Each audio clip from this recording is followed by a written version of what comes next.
lot of people think pretty fondly of the classic Monster House movie. But do a lot of people think of the game? This is Monster House. Don't go away.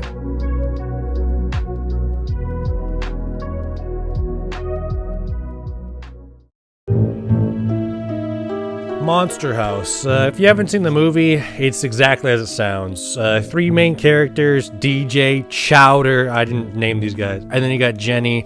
They get sucked into the house and they have to escape. And honestly, it's been way too long since I pulled the Gamecube out.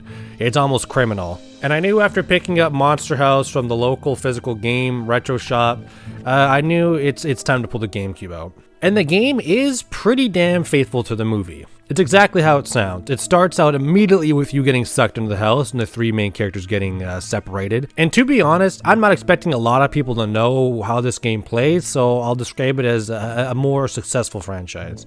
Think of a more linear Nintendo version of Resident Evil 1. Except the house is also alive and trying to kill you. Stay back, you radiators! Good sound. Each character has roughly the same weapon. It's a water gun. DJ has like this sort of semi-auto sniper version. Jenny has the water pistol that's rapid fire, low damage, and Chowder gets the shotgun blast. Watch it!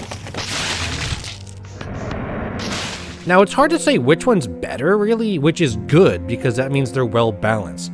Shotgun obviously way better for up close and absolutely atrocious for any mid to long range.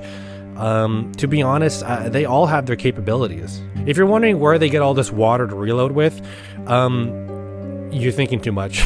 There's some cool upgrades the game will automatically give you throughout the way. With DJ, you can unlock holding down the A button to constantly put a stream out. You could get rapid fire, you can also get more pellets used. I say pellets even though I know it's a water gun, but Chowder gets that. Fuck. I feel like it would have been a little cooler to have everyone have a hold down A button move. Only one person gets it, so it's a built-in mechanic to the game. I don't know why Jenny and Chowder don't get a hold down A mechanic. Maybe hold down A to just load a slug round into your shotgun Nerf gun. The lack of upgrades is sort of dampened by the fact that all 3 of the main characters have different alternate types of fire that aren't even related to the water gun. DJ gets a Polaroid camera that acts as a flashbang straight up. Chowder gets a water balloon that acts as a frag grenade. I'm not even kidding you. And probably the best one would be Jenny's slingshot, which is basically a 50 cal sniper high damage shot. You can like 3-shot like the bigger enemies.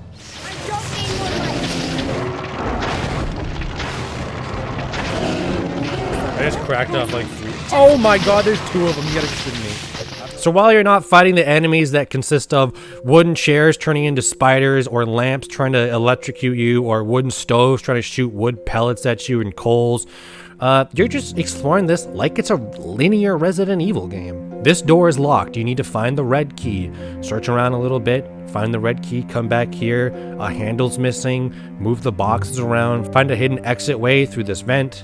That's basically all you do, and because the runtime of this game isn't extremely long by any means necessary, there's enough gameplay here to make it not feel repetitive really at all. I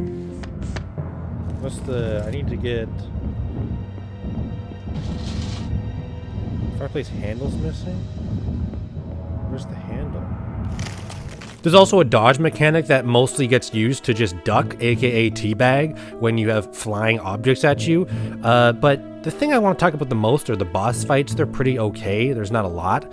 But the final boss fight is downright horrendous. Once you escape the house, like the movie comes alive and chases you, and this is where you get into a QTE mashing simulator. Now, most people don't like QTEs, so I'm not really going to talk about a lot here about the QTE thing. I like it. I thought it was a very interesting, high adrenaline part of the game. What I will talk about more is how bad the final boss fight is. Chowder climbs into heavy machinery and telepathically downloads a manual how to operate this thing and decides that he needs to beat it up. The thing about this is it is so sponge-worthy for a boss. Hitting the house with the bucket of the machine but does maybe 2% damage. You have to hit this thing 50 times. And if you get hit once, you lose 20% of your health. So there's a lot of go in, hit him a few times, see that he's about to attack, back up. Go in, see if you can hit him a few times, back up. That's kind of the cycle here, and it was a pretty bad boss fight. For presentation, although the menu here, the main menu, isn't really too hot, it's just kind of like you could do this in 2 minutes. The rest of this game looks and sounds pretty good. The user interface here is clean. I actually kind of like it. I like the health bar here. You got the reload for the water gun. It looks clean and simple, and simple can be good. Soundtracks come and go. I wish they would, you know, stay a little longer, as I always say this. I always like having those ambient soundtracks, and there's just, you know, they come and go here. What does stick around though for the entirety of the game that is noticed immediately when you play this is the house making its noises. Now you might think, okay, house is alive, right? Maybe throw a few creaks in there, you know, oh, creaky pipe. No, the house noises are actually kind of loud, and it really adds to the fact that this house is alive. Break a pot or a chair that actually isn't an enemy, the house will groan. There's a book right there, hold on. And just generally, there's no way to describe house creaking noises to you, so just take a listen to some like normal everyday footage that you'll see and pay attention to the house sounds. Help! Ow! Back off!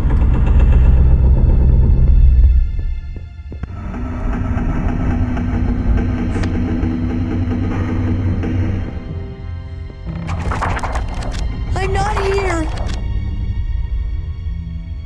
Trust me, you can't miss them. They might be a little too loud, honestly, but I think it's okay here. It adds to the atmosphere. Something I've noticed about GameCube era games is that when they do movie-to-game adaptations, a lot of the cast comes over, and I'll be honest, on the back of this cover, it literally says here, featuring the lead Monster House voiceover actors. And this really does go quite a ways.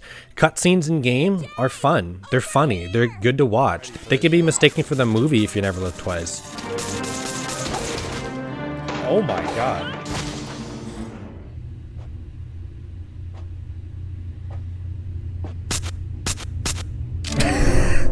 The bigger they are, the harder it is to make them fall. Last thing to mention here of the presentation and stuff, I like the way that levels aren't really like structured, but I love the look of the levels and how different they can be.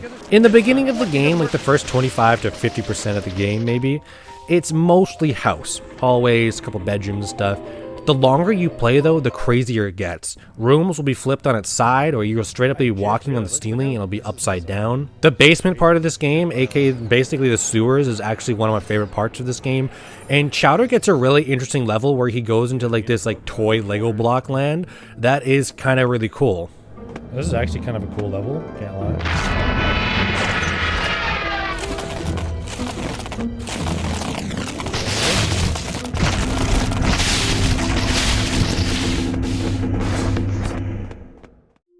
Overall impact. GameCube games I have a soft spot for, you know. I don't really go into, you know, I don't boot up Monster House thinking this is gonna be the next Witcher 3. And it's very rare a GameCube game actually soars to like actual insane gameplay elements and stuff like that. It's just, I always have a soft spot for GameCube games because they're just so simple and relaxing. And somehow, even though I never expect anything, I'm always pleasantly surprised by how good these games are. And some things are off in Monster House. More upgrades would have been appreciated to differentiate middle, beginning, and end gameplay elements. At the most random part ever, you can call Skull in the garage to give you, I actually have no idea, he might give you hints here or something, but you can use up on the D-pad. I left that room, couldn't call him anymore.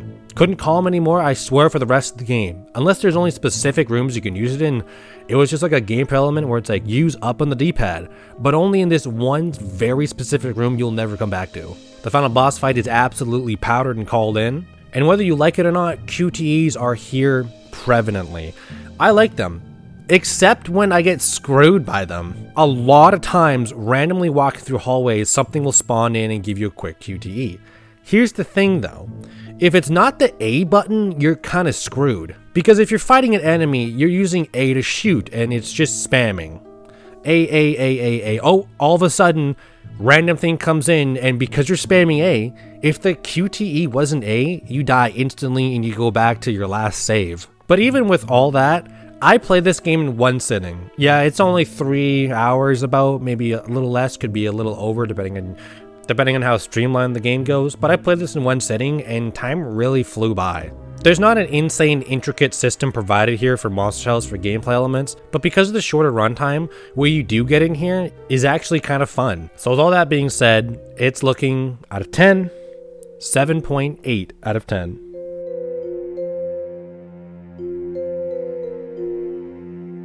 So that's it. Monster House is done. And I gotta be honest, I do have the Gamecube set up. Like, the Gamecube's set up here. Do I run back another Gamecube game? Looking at my shelf? Of course. But that's it. I don't really have an actual outro here. I don't know what I'm playing next. All I gotta say is if you found yourself randomly with a copy of Monster House, maybe you got a couple friends over, order a pizza, have some fun. So for now, I'm your host, Stable Planet Entertainment. Hope you enjoyed this review. Peace out. I can't take this. I'm getting really good at this. Fuck. Forget the lamp, bro. Forget the lamp. Fuck, we gotta kill the lamp.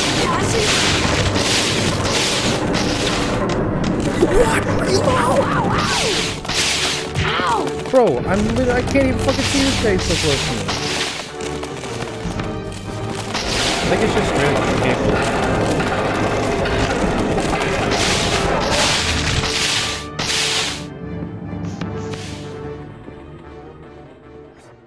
What is up? I know what you're thinking. You're only here for the bonus Easter egg soundtrack I put in at the end of every video. But did you also know I have a donation page under Buy Me a Coffee? Donate whatever you want to my channel and I'll put half that back to an environmental charity. So that's that. Enjoy the music. Peace out.